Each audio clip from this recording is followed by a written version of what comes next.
야구야구 김영준입니다. 1939년 7월 4일, 1927년 양키스 멤버가 모두 초대되고 6만 2천 명이 넘게 모인 양키 스타디움에서 루게릭은 은퇴 기자회견을 합니다. 그리고 이런 말을 합니다. 오늘 나는 이 세상에서 가장 행복한 사람입니다. 지난 겨울 이 세상에서 가장 행복했던 사람은 바로 이 사람이지 않을까 싶은데요. 슈퍼 에이전트 스캇 보라스입니다. 보라스는 게리 콜의 3억 2,400만 달러, 앤서니 랜돈의 2억 4,500만 달러, 스티븐 스트라스버그의 2억 4,500만 달러, 류현진의 8천만 달러, 닉 카스티아노스의 6,400만 달러, 마이크 무스타커스의 6,400만 달러, 댈러스 카이클의 5,550만 달러 계약을 통해 10억 7,750만 달러의 매출을 올렸습니다. 보통 에이전트는 계약의 5%를 가져가는데요. 그렇게 따지면 보라스는 지난 겨울에만 5,388만 달러, 우리 돈으로 660억 원을 벌었습니다. 보라스가 이번 겨울에 따낸 7개 FA 계약과 그 전에 만들어낸 1억 달러 이상 계약 22건만 합치더라도 보라스는 대략 44억 달러의 매출로 2억 2천만 달러의 수입을 올린 셈이 됩니다. 다른 종목에서는 슈퍼 에이전트가 아닌 보라스가 유독 야구에서 힘을 쓰는 이유는 거의 독점적 위치에 있기 때문입니다. 현재 보라스가 보유하고 있는 메이저리거, 마이너리거, 그리고 아마추어 선수를 모두 합치면 1,500명이 넘습니다. 특히 정상급 아마추어 선수들의 보라스 쏠림 현상이 갈수록 커지고 있다 보니 그 영향력은 점점 더 확대되고 있습니다. 그러니까 이렇게 생각하시면 됩니다. 과거 메이저리그 에이전트들은 구단과의 신뢰를 중시했습니다. 그런데 최고의 계약을 위해서라면 물불 안 가리는 보라스가 등장합니다. 보라스가 선수들에게 막대한 부를 안기면서 뛰어난 선수들은 점점 더 보라스에게 몰리고 보라스의 힘 역시 점점 더 커지는 겁니다. 특히 박찬호, 추신수 선수가 그랬던 것처럼 FA를 앞둔 선수들이 보라스로 갈아타다 보니 다른 에이전트들의 수입은 줄고 보라스의 매출은 점점 올라가고 있는 거죠. 그렇다 보니 과거 엘버트 벨, 제이슨 지안비, 마이크 무시나, 체이스 어틀리, 다르비슈 등의 에이전트였던 얀 텔름은 NBA 디트로이트 피스톤스의 부회장이 됐고 역시 CC 사바시아, 버노 넬스, 애덤 던, 이반 로드리게스, 슌 그린 등의 에이전트였던 제프 무라도도 2004년 애리조나 구단 운영에 참여하는 등 이제는 라이벌이라고 할 수 있는 슈퍼 에이전트들이 사라진 상황입니다.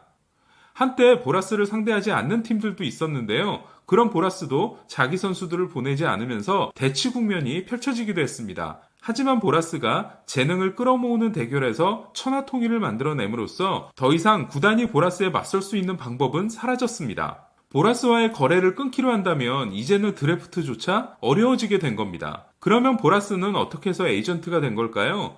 1974년 세인트루이스에 입단한 보라스는 5년간 세인트루이스와 시카고 컵스의 마이너리그에서 이루수와 외야수로 뛰었습니다. 하지만 더블A를 벗어나지 못한 보라스는 1978년 세 번째 무릎 수술을 받고 은퇴합니다. 토니 라루사가 선수 은퇴 후 로스쿨에 간 것처럼 보라스도 변호사가 되기로 합니다. 메이저리그 구단들은 이처럼 선수들이 야구를 포기하면 지원해주는 제도가 있는데요. 시애틀도 제2의 랜디 존슨으로 기대됐던 라이언 앤더슨이 야구를 포기하자 요리학교 등록금을 지원해준 바 있습니다. 컵스도 보라스의 로스쿨 등록금을 지원하는데요. 어찌 보면 지금의 보라스가 탄생하는데 컵스가 일조를 한 셈이 됐습니다. 보라스가 처음부터 에이전트를 하려고 했던 건 아닙니다. 대학에서 화학, 대학원에서 약학을 전공한 보라스는 로스쿨 졸업 후 의료소송 전문 변호사로 활동합니다. 그런데 마이너리거 때 동료였던 빌 카우딜이 보라스에게 도움을 요청했고 보라스는 카우딜에게 5년 750만 달러 대박 계약을 안기면서 에이전트 일을 본격적으로 시작합니다. 카우딜은 어떻게 됐냐고요? 보라스표 제1호 먹튀가 됩니다. 보라스에게는 상징적인 계약 2개가 있습니다. 하나는 1998년 12월 케빈 브라운에게 선물한 7년 1억 500만 달러 계약인데요. 메이저리그 최초의 1억 달러 계약이었습니다. 두 번째는 알렉스 로드리게스에게 안겨준 첫 번째 10년 계약입니다. 에이로드가 2001년 1월 텍사스와 맺은 10년 2억 5,200만 달러 계약은 NBA 케빈 가넷이 미네소타와 맺은 1년 2,600만 달러를 넘어서는 미 프로스포츠 역사상 최대 규모였습니다. 하지만 지금의 보라스를 만든 건 바로 아마추어 드래프트였습니다. 그 전까지 아무도 하지 못했던 생각은 했어도 실행에 옮기지 못한 드래프트 재수라는 카드를 꺼내든 거였는데요. 드래프트 재수 1호였던 팀 벨처는 맞습니다. 박찬호에게 날아차기를 맞았던 그 벨처입니다. 1984년 미네소타에 전체 1순위 지명을 받습니다. 미네소타는 10만 달러를 제시했지만 보라스는 끝까지 15만 달러를 요구했고 벨처는 이듬해 추가 드래프트를 통해 뉴욕 양키스에 입단합니다. 보라스와 가장 악연인 팀인 미네소타 트윈스는 1996년에도 보라스 고객인 트래비스 리를 전체 2순위로 지명했다가 지명권을 날리는데요. 보라스는 메이저리그 구단들이 관행적으로 지명 선수에게 15일 내로 서면 통보해야 된다는 규정을 지키지 않는 걸 이용해 1996년 드래프트에서 자기 고객이었던 4명을 FA 선수로 만들고 돈벼락을 안겨줍니다. 지금은 드래프트에 슬롯머니가 생겼지만 그 전까지는 보라스가 에이전트인 선수들의 지명 순위가 내려가는 대신 돈 많은 구단들이 그 선수들에게 보너스를 많이 주고 데려감으로써 돈 없는 구단들은 드래프트도 성공하지 못하는 현상이 만들어지기도 했습니다. 이렇다 보니 보라스가 야구판을 더럽혔다고 생각하실 수도 있는데요. 하지만 보라스는 고객의 이익을 위해 최선을 다할 뿐입니다. 그렉 매덕스나 제러드 위버처럼 돈을 따라가자고 한 보라스의 조언 대신 본인이 스스로 결정한 사례도 상당히 많습니다.